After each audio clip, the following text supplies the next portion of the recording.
तो इसके लिए जनता सरकार मोर्चा ने एक निर्णय लिया और उसने एक आह्वान करने के बारे में सोचा कि क्यों ना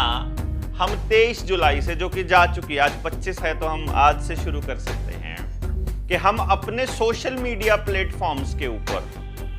जितने भी आपके प्लेटफॉर्म्स है, चाहे आपका यूट्यूब है, फेसबुक है, इंस्टाग्राम है, या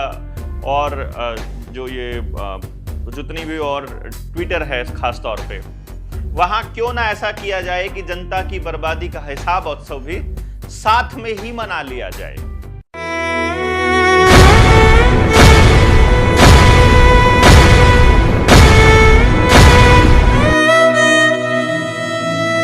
ताली और थाली से मूर्खों की गिनती प्रकरण की अभूतपूर्व सफलता के पश्चात लगाए लॉकडाउन और फिर टी और का कारण से लाखों करोड़ों लोगों के जीवन को प्रभावित करने के बाद साहिब जी लेकर आएंगे हर घर तिरंगा। 31 जुलाई 2022 को साहिब ने मन की बात में आने का निर्णय लिया है और आप सबसे मुखातिब होंगे, आपको अपनी योजनाओं के बारे में बताएंगे। अभी तक के 8 साल के अनुभव में आपने ये तो सीख लिया होगा कि ये जो मन की बात है, इसका मकसद केवल अपने मन की बात करना होता है। काम की कोई बात नहीं होती, देश की कोई बात नहीं होती, लोगों की कोई बात नहीं होती। केवल एक भावनात्मक रूप से आप लोगों को कैद करके एक तरह से एक ऑरा के अंदर, और फिर वो कुछ भी कर जाते हैं।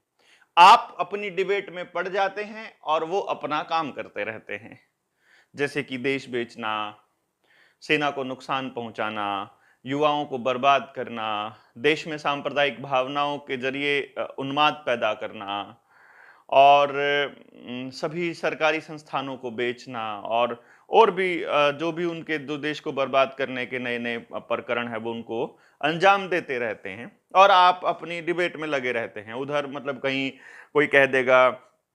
कि ये इस देश में इस धर्म के लोग ज्यादा हो जाएंगे, 2050 तक ये हो जाएगा, 2029 जो आज चल रहा है उसका कोई जिक्र नहीं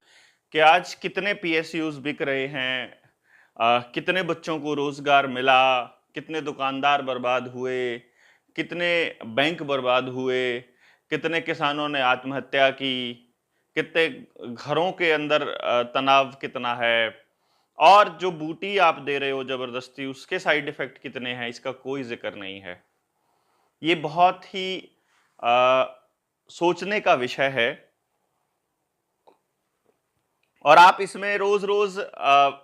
विरोध भी नहीं कर सकते। अभी मान लीजिए हम इस हर घर तिरंगा का विरोध करते हैं तो हम लोगों को देश विरोधी घोषित कर दिया जाएगा। अब विरोध करना भी नहीं चाहिए क्योंकि देश का मामला है, लेकिन देश के नाम पर लोगों को बरगलाने भी नहीं देना चाहिए अगर आपको मालूम है तो इसके लिए जनता सरकार मोर्चा ने एक निर्णय लिया और उसने एक आह्वान करने के बारे में सोचा कि क्यों ना हम 23 जुलाई से, जो कि जा चुकी, आज 25 है तो हम आज से शुरू कर सकते हैं कि हम अपने सोशल मीडिया प्लेटफॉर्म्स के ऊपर, जितने भी आपके प्लेटफॉर्म्स है, चाहे आपका यूट्यूब है, फेसबुक है, इंस्टाग्राम है, या और जो ये जितनी भी और ट्विटर है खास तौर पे, वहां क्यों ना ऐसा किया जाए कि जनता की बर्बादी का हिसाब उत्सव भी साथ में ही मना लिया जाए। आजादी का अमृत महोत्सव और साथ में देश के आजादी के बाद 75 सालों के बाद जनता की बर्बादी का हिसाब उत्सव, मोदी जी के द्वारा जो बर्बादी हुई है उसका हिसाब उत्सव। इसमें हम जनता की बर्बादी का हिसाब उत्सव क्यों कह रहे हैं?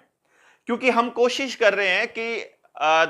जितने भी तबके हैं इस देश के अंदर, समाज के अंदर, उन सभी तबकों का हिसाब लगाने की कोशिश करें और देखें कि सरकार ने क्या किया है और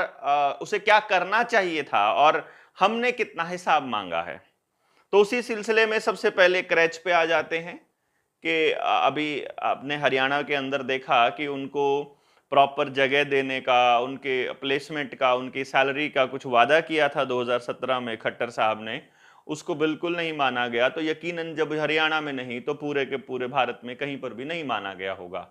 क्योंकि इस देश की बर्बादी के लिए जो एक आयोग बनाया था जिसका नाम इन्होंने नीति आयोग रखा था। नीति आयोग वो नीति के वाला प्लानिंग वाला नीति नहीं है, प्लानिंग कमीशन को भंग करके, क्योंकि प्लानिंग कमीशन बहुत शानदार काम कर रहा था और इन लोगों ने उसको बंद करके एक एजेंसी बनाई, एक सेक्रेटेरिएट बनाया जो इस बिल गेट्स के पपेट्स का एक सेक्रेटेरिएट होगा, जिसके अंदर बिल गेट्स के सारे पपेट्स होंगे, मुख्यमंत्री सारी स्टेटों के और प्रधानमंत्री भी, क्योंकि जनता सोई हुई है। तो सोई हुई जनता अपने अधिकारों के लिए जो है वो मांग नहीं उठाएगी, तो ये लोग अपनी मर्जी चलाते रहेंगे। और प्लानिंग कमीशन क्योंकि इंडिपेंडेंट बॉडी होता था और वो स्टेट्स को भेजता था अपनी रिकमेंडेशंस। बाद में अब जो नीति आयोग में तो इन लोगों ने सारे मुख्यमंत्रियों को, प्रधानमंत्री को शामिल ही कर लिया, और पीएचएफआई के मेंबर्स हों चाहे बिल गेट्स के मेंबर हों, वो डब्ल्यूएचओ का, उसका यूनाइटेड नेशंस का पूरा हस्तक्षेप यहाँ पर रहता है। तो सारी की सारी जो पॉलिसीज बनती हैं वो वही बनती हैं जो डब्ल्यूटीओ कहता है, जो वर्ल्ड हेल्थ ऑर्गेनाइजेशन कहता है, ये सब चलता रहता है। चलिए एनी हाउ हम बात करते हैं लगभग हर तबके की। तो आप किस महकमे से बिलोंग करते हैं? मान लीजिए आप प्राइवेट काम करते हैं, आपने लिखना है कमेंट बॉक्स के अंदर कि मैं ये काम करता हूं और मेरे इस काम में ये तरक्की हुई है पिछले 8 साल में, और अगर बर्बादी हुई है तो लिखिए कि ये बर्बादी हुई है 8 साल में। आप किसी भी महकमे में काम करते हो उसकी सच्चाई लिख दीजिए। अगर आज आपने लिखना बंद कर दिया, अगर आज आपने लिखना शुरू नहीं किया, तो आपके बच्चों का भविष्य किधर जाएगा इसका अंदाजा आप लगा लीजिए। तो क्रैच के बाद आशा वर्कर्स के साथ क्या हो रहा है, आशा वर्कर्स का इस्तेमाल किस तरह से किया गया और अब उनकी नौकरियां क्यों छीनी जा रही हैं, उनके मानदेय भी नहीं बढ़ाया जा रहा है। फिर आंगनबाड़ी वर्कर्स,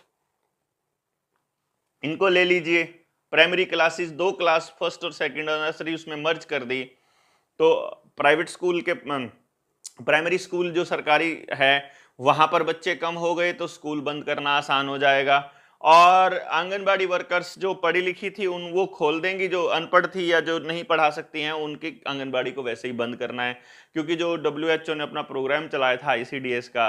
वहाँ पर इंटीग्रेटेड चाइल्ड डेवलपमेंट स्कीम जो प्लान किया था वो भी अब उनको ज़रूरत नहीं है, क्योंकि अब सब कुछ डिजिटलाइज होने वाला है। तो जो आंगनबाड़ी वर्कर्स का, जो आशा वर्कर का जो काम था वो हर आदमी को अस्पताल तक लेकर जाना, हर बच्चे के शरीर तक पहुंचना, ये मकसद था आशा वर्कर और आंगनबाड़ी वर्कर का। वो इनका पूरा हो चुका है आधार कार्ड और ये डिजिटल आईडी बनने के बाद में, अब इनकी जरूरत नहीं है। तो आप मान के चलिए आशा वर्कर और आंगनबाड़ी वर्कर बर्बाद होंगे, 100% इनकी नौकरी जाएगी, 100% घर बैठेंगे, तो आपको उतरना ही होगा। आप किसी भी डिपार्टमेंट में हैं, आपकी यूनियन आवाज उठाएगी और यूनियन के नेताओं को खरीद लिया जाएगा, डरा दिया जाएगा, धमका दिया जाएगा, मैनेज कर लिया जाएगा, उनको प्लेसमेंट दे दी जाएगी, उनके बच्चों को नौकरी दे दी जाएगी, लेकिन आपकी आवाज उठाना वो बंद कर देंगे और नेगोशिएट करके आ जाएंगे, क्योंकि आप सोए हुए हैं। किसी भी महकमे की बात कर रहा हूं मैं, आप किसान हो, बैंक में हो, एलआईसी में हो, कुछ भी कर रहे हो, आगे में आएगा अभी सारा का सारा, और आपको अब अपना हिसाब तो मांगोगे ना। तो ये वक्त है, अब ये अपना प्रोपेगेंडा चलाएंगे और जनता मांगे। ये हर घर तिरंगा बोलते हैं ना, हम लगाएंगे हर घर तिरंगा, लेकिन मेरे तिरंगे का मतलब होगा मेरा मुद्दा, हर घर तिरंगा हर घर मुद्दा। ये होगा स्लोगन हमारी इस वीडियो का, ये होगा हैशटैग चलेगा सब जगह। हमने हैशटैग दे दिए हैं, चाहे डिस्क्रिप्शन बॉक्स में देखिए, चाहे आप इसके कैप्शन में देखिए, अगर आप फेसबुक पे देख रहे हैं तो, और जितना हो सके सर्कुलेट कीजिए। जरूरी नहीं है कि आपको हमारी ही वीडियो को शेयर करना है, आप इसको डाउनलोड करके अपने चैनल पे लगा लीजिए। मैं देवेंद्र बल्हारा, मैं आपको बताता हूं कि मेरा कोई कॉपीराइट क्लेम हम इस पर नहीं करेंगे, आप जितना मर्जी इसको चलाइए, कोई दिक्कत नहीं है।